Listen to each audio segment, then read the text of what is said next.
Magandang araw mga kaibigan. Bigyan natin ng reaction opinion itong post ni Mike Abe Opinions. Sabi niya, Irene Marcos at General Torre sa 2028. Laglag ang DDS. Ay, nako. Mike Abe, ito yung dating SMNI reporter na nakaaway ni Pastor Apollo Kibuloy, umalis, pumasok sa government radio station o PTV4, mamaya nag-resign ba o siniba? Kasi hindi niya maatim. Hindi niya maatim ang corruption na nakikita niya sa PCO.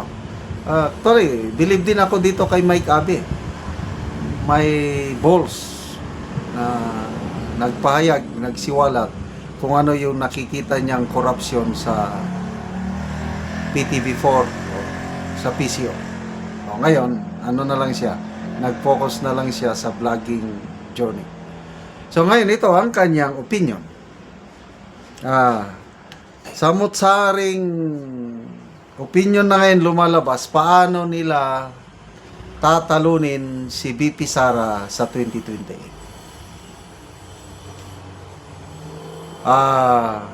Ang sabi ni sino ito? Yung political analyst nila na si Ronald Llamas. Ang tanging makakatalo kay BP Sara sa 2028 ay yung tambalang Robredo and Bongbong Marcos Jr.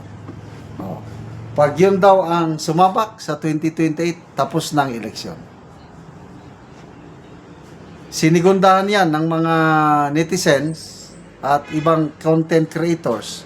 Agree sila na malakas daw talaga ang tandem ng Robredo at Marcos Jr. Okay.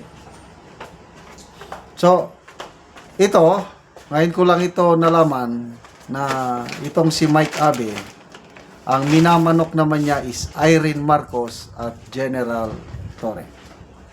Okay, unahin natin si Irene Marcos. Sa tatlong magkakapatid na Marcos, ito yung tahimik. Walang issue against sa kanya. Mula nung ikinasal siya sa Araneta, panahon pa ng kanyang tatay, then after that, wala na, tahimik na. Ito yung, sa tingin ko lang ito yung mas kalmante na Marcos. Hindi nakikilahok sa politika. So, ano yung posibilidad na papasok sa politika si Irene Marcos Araneta? Sa tingin nyo, papayag ba siyang kakandidato sa 2028? Kung ako ang tatanungin, malayo, suntok sa buwan. Lalo na ngayon na napaka baba ang pagtingin ng mga tao sa Marcos family, lalo na kay Pangulong Marcos Jr. Kasi nga, yung ratings niya, ngayon ko lang ito nasaksihan na after 3 years, negative na. Sa lahat ng mga surveys, negative na ang rating ng Pangulo. Okay. Mabantayan nyo na yung sinasabi ko na 4 na credible survey groups, iisa ang findings nila eh. Yung WR Numero, SWS, Publicos at saka Pulse Asia, nagkakaisa yung findings nila. Iba-iba ang methodology nila ng pag-research.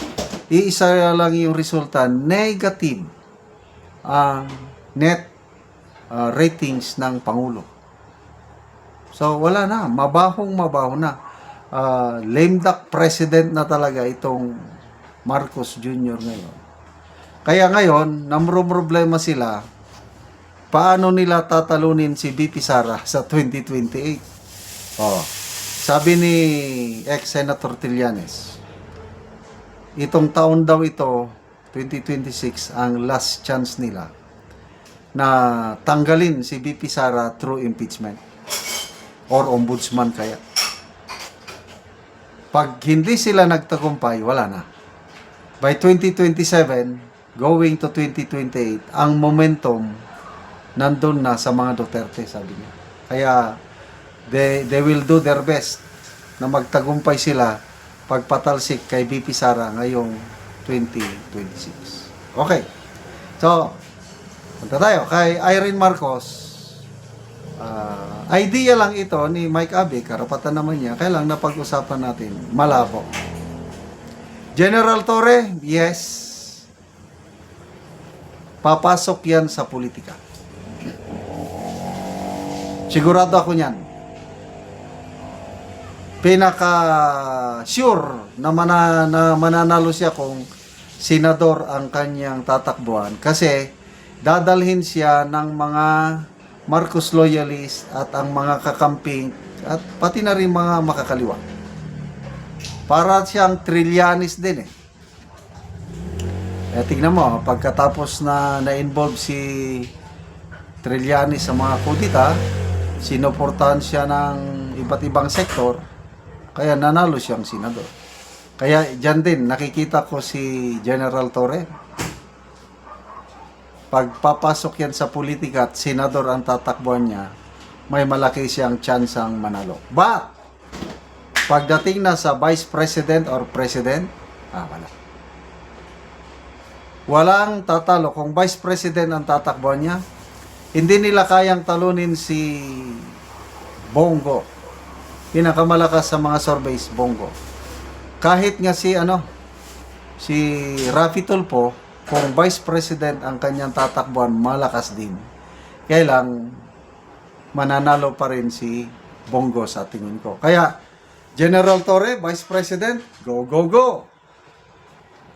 Meron pang, maraming itinatambal kayo na eh. Kahit kay Risa Hontiveros, ang sinasabi rin nila, pag magtambal tandem, Hontiveros at saka Torre, panlaban din daw yan. Kaya marami silang kombinasyon. Tingnan mo, hindi katulad sa ating DDS. Isa lang ating kandidato, si BP Sara lang. Ang vice president niya, pinakamalakas si Senator Bongo, although may nagsasabi rin si Senator Marcoleta. Kahit sino sa kanila, kailang palagay ko hindi yan tatakbo si Senator Marcoleta as Vice President. Tatapusin muna niya yung termino niya as Senador. So, good luck sa kandidato ni Mike Abe, Irene Marcos at Torre. Salamat mga kaibigan sa inyong pagsubaybay sa ating channel. Nakakatulong kayo sa Tribong Talandig dahil ang sweldo natin sa channel na ito is pantulong po sa tribo. Namimigay tayo ng libreng yero at pako para makapagpatayo sila ng mas maayos na tahanan. Panoorin nyo ang video na ito. Muna ni ang natagaan og sen. Salamat po kayo sa aning nangatag aning sin kay. Nakatop na ka.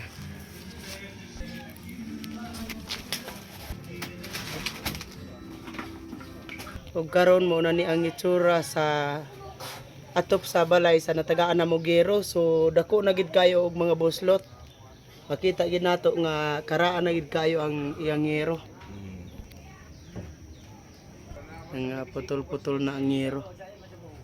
Makita gid nato nga wa na gid nagpareha. So mo na ni ang ilang pagpuyo sa ilang kahimtang sa ilang abuhan ng gani, ilang kusina. Muna ni ang ilang kahimtang, ilang tuluganan. O karon Col, pila na ni ang imong atop ka tuig ay ani nang itsura buslot na gyud kaayo. Mga napulo na ni katuig. Napulo na katuig. So nga naman Col, sa kadugayon na napulo na katuig ang imong balay nga buslot na gyud kaayo, ang atop wala gid ka nakapuli og atop. Tungod sa karisod man gud kay nakoy kwarta nga makita. Igara po nako i-print sa mga konsumo, mga kalimito namo sa balay mo ra gyud.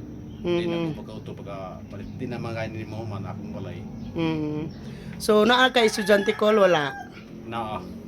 Pila ka buok imong estudyante? Duwa na college ang isa. Ah, high school. college ug high school. Mm.